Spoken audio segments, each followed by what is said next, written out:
Apisas mag obila osechako donje gwenge mag arita orochore Nyandwat mar Hoho mar Okak ka gigeto tieko jomaundu ma oserocho ngima jopiny makono.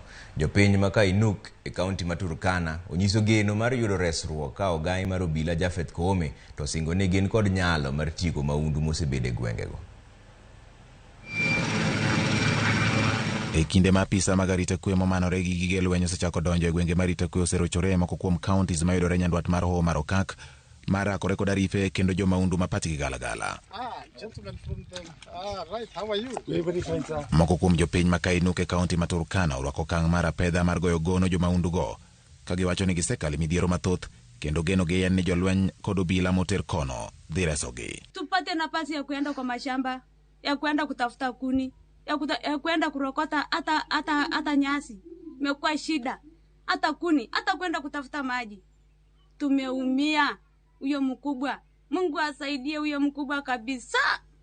Akuje tu roho safi atuokoe. Tunakula saa 7 peke yake kwa sababu ikifika saa 12 unaingia kwa nyumba hadi saa 12 kesho asubuhi ndio unatoka kwa nyumba. Sasa hakuna kafi ungine ambaye tunahitaji. Enye sisi tunahitaji, my president, ni operation ya direct ipate kuendelea, watoto waende shule, turudi kwa mashamba, tuende soko, tufungue hata kazi yetu. Sisi tulifunga kazi yetu kama sisi wa mama tuliadhirika ya kutosha. Kaluwore ni rocho karita kwe oko chakore sani.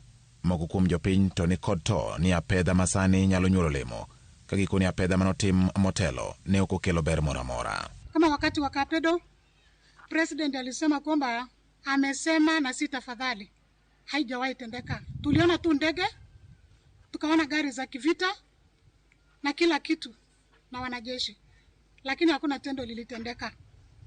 Hiyo ndio maana hatuna imani na mambo ambayo rais wetu amesema. Tutaamini tu iwapo itafanyika. Elimbe mare manyiso ni rakruok kod jomaundu Nyandwat mar Hoho mar Okak koro chakore. Inspekta maduong' mar obila Jafeth Koome owacho ni kinde koro chopo ma jomaundu ma osebedo kanyayo kuo jamni kendo nego jopiny koda kapisa mag obila e gwenge makono koro dhi mote bargi. We cannot allow the bandits, criminals to gain courage and start injuring, shooting, maiming our officers.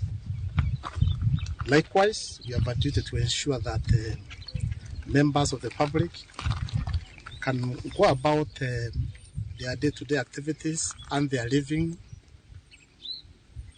get involved in trade. There is free movement. Kata obedo ni kinde mokalo jopiny osebedo kalieko ni jomaundu go ni kod bunde mateko gi ni malo. Ogai mar obila Jafeth Koome to koni apisa mag obila kod jolweny madhi apedha no ni kod nyalo mar yweyo jomaundu go pep. We are going to ensure we deal firmly and decisively with those criminals. They have no option. We have the capacity and the will to ensure that there is calm within this region. Eseche gi ma koro piny owacho chako keto e tim singo mar kedo kod arife ma jomaundu moserocho arita e moko kuom gwenge mag Hoho mar Okak. Geno mar jopiny en ni apedha no dhi tieko timbe mag maundu mondo gin bende gine kwe kaka gwenge mamoko ma pacho ka. George Bati, Ramogi TV.